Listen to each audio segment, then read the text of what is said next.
अस्सलाम वालेकुम नाज़रीन, आप देख रहे हैं ज़शान सैयद यूट्यूब चैनल। नाज़रीन, आज बात करेंगे सुप्रीम कोर्ट ऑफ पाकिस्तान में साबिक डिप्टी स्पीकर पाकिस्तान तहरीक इंसाफ के कासिम सोरी के हवाले से, और दूसरी जानिब पाकिस्तान तहरीक इंसाफ के चेयरमैन इमरान खान के हवाले से बात करेंगे। तो इमरान खान ने आखिरकार इस्लामाबाद हाई कोर्ट में नेब के रेफरेंसेस जो थे इसमें दरख्वास्त दायर कर दी। तोशाखाना तहाइफ रेफरेंस और 190 मिलियन पाउंड स्कैंडल केस में उनकी जमानत एहतसाब अदालत ने खारिज कर दी। तो आज इस्लामाबाद हाई कोर्ट में उन्होंने उस दोनों केसेस में जमानत के लिए रुजू कर दिया। उनकी दरख्वास्त में मौकफ ये है कि ट्रायल मुकम्मल होने तक जमानत जो है वो दी जाए, जबकि साथ ही उन्होंने साबिक चेयरमैन नेब आफ्ताब सुल्तान का भी हवाला दिया कि उन्होंने गैर सियासी जो सियासी नौयत के या सियासी इंतकाम के केसेस थे, दबाव में आकर उन्होंने केसेस ना बनाने के ऊपर जो है वो इस्तीफा दिया था। और ये भी इमरान खान की जानिब से इस दरख्वास्त में कहा गया है कि मुझे सियासी इंतकाम का निशाना बनाया जा रहा है, और बदनीयती पर मबनी ये तमाम नेब के दोनों रेफरेंसेस हैं। अब दोनों रेफरेंसेस जो है, जो कि इसका ट्रायल चल रहा है, अडियाला जेल में समातें हो रही है, और जज मोहम्मद बशीर जो एहतसाब अदालत के जज है वो उन दोनों रेफरेंस पर समातें कर रहे हैं। गवाहान को भी पेश किया जा रहा है इस केस में। साथ ही इस टीम में इस केस में इमरान खान ने अपने वकला को भी चेंज किया था। लतीफ खोसा की जगह बैरिस्टर अली जफर को रखा गया था। लेकिन अब ये देखना होगा कि इस्लामाबाद हाई कोर्ट से क्या जमानत मिलती है या नहीं, ये एक अहम सवाल है। इसके लिए बेंच बनेगा और समाअत होगी तो आपके साथ वो चीजें शेयर करेंगे कि इमरान खान को रिलीफ मिलता है या नहीं। दूसरी जानिब सुप्रीम कोर्ट के हवाले से बात करेंगे तो सुप्रीम कोर्ट में जो पाकिस्तान तहरीक इंसाफ के साबिक डिप्टी स्पीकर कौमी असम्बली कासिम सूरी है, जो इस वक्त भी इंतखाबात में हिस्सा ले रहे, बलूचिस्तान से उनका ताल्लुक है। और जब 2022 में पाकिस्तान तहरीक इंसाफ की हुकूमत गई थी, तो जब अदम एतमाद आया था, और अदम एतमाद की रात ही कासिम सूरी ने असम्बली तहलील की थी, उसके बाद वो मामला जो है वो सुप्रीम कोर्ट गया था। सुप्रीम कोर्ट ने कासिम सूरी की इस फैसले को सस्पेंड करके, सेटिसाइड करके असम्बली बहाल की थी। चीफ जस्टिस उमर अता बिंदयाल की दौर था वो, जिसमें उन्होंने ये कासिम सूरी का फैसला जो है वो मुअत्तल किया था।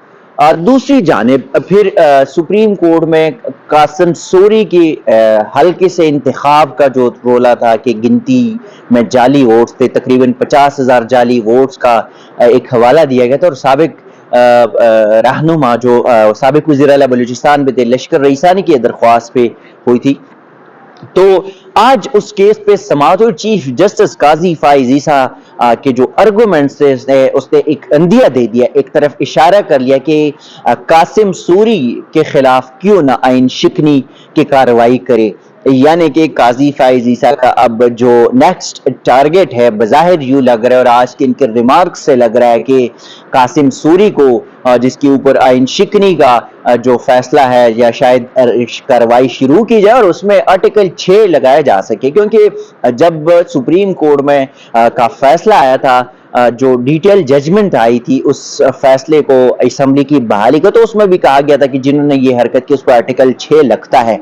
तो आज भी चीफ जस्टिस काजी फाइज ईसा की जानिब से जो रिमार्क्स है उसमें एक अंदिया दे दी। और दूसरी बात, चीफ जस्टिस काजी फाइज ईसा ने अपने रिमार्क्स में ये भी कहा कि क्यों ना कासिम सूरी के खिलाफ आइन शिकनी की कार्रवाई करे। दूसरा ये कि उन्होंने ये भी कहा कि जो मामलात बन गए थे वो कासिम सूरी की वजह से होती, यानी कि ओवरऑल जो इल्जाम आ रहा है, क्योंकि जाहिर है असम्बली तहलील का जो फैसला होता है वो सदर जो है वो सदर अहकामात जारी करते हैं, और फिर ये प्रॉपर ये पार्टी का फैसला था, ये एक पाकिस्तान तहरीक इंसाफ की हुकूमत थी तो उनका फैसला था। और फिर उस हिसाब से चूंकि जो स्पीकर थे असद कैसर ने अपने आप को साइड किया था और कासिम सूरी को आगे करके, तो कासिम सूरी के खिलाफ शायद सुप्रीम कोर्ट ये केस चलाए और इसमें कोई कार्रवाई जो है वो कर सकते हैं। दूसरा ये कि चीफ जस्टिस काजी फाइज ईसा ने जब आज कासिम सूरी को नोटिस भी जारी करे, उनसे तहरीरी तौर पे उनके दस्तखत शुद्धा दस्तखत के साथ जो है वो जवाब भी मांगा गया कि सुप्रीम कोर्ट में आप दरख्वास्त जो जवाब है वो जमा करे। साथ ही लश्कर ईसानी को भी नोटिस जारी कर दिया। और अब देखना ये होगा कि क्या काजी फाइज ईसा جو ہے وہ قاسم سوری کے خلاف آئین شکنی یا آرٹیکل 6 کے تحت کارروائی کرتے ہیں یا نہیں.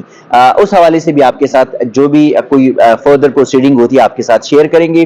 لیکن ایک اور چھوٹا سا جو معاملہ ہے دوسرا کہ اسلام آباد ہائی کورٹ میں جب شہریار افریدی اور شاندانہ گلزار کو غیر قانونی طور پہ گرفتار کیا گیا تھا، اس کیس میں بھی جو اسلام آباد ہائی کورٹ کی جسٹس بابر ستار ہے ان کا بڑا واضح سٹانس ہے کہ جن افسران نے عدالتی احکامات پر عمل درآمد نہیں کیا تھا ان کے خلاف توہین عدالت کی کارروائی کی جائے گی.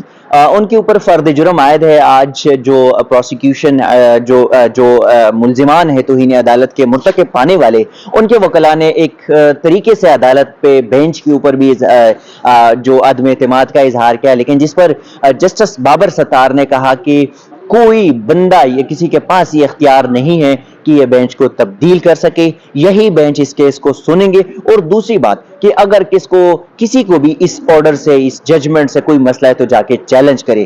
اب دیکھنا یہ ہوگا کہ کیا اسلام آباد کی جو ماتحت افسران ہے، ڈی سی ہے یا ایس ایس پی ہے یا ایس پی سٹی ہے، ان کا مستقبل کیا ہوگا یہ بھی اسلام آباد ہائی کورٹ طے کرے گی. ناظرین اب تک کے لیے اتنا ہی. اسی قسم کی چیزیں آپ کے ساتھ شیئر کریں گے. تب تک کے لیے دیجیے گا اجازت. اللہ حافظ.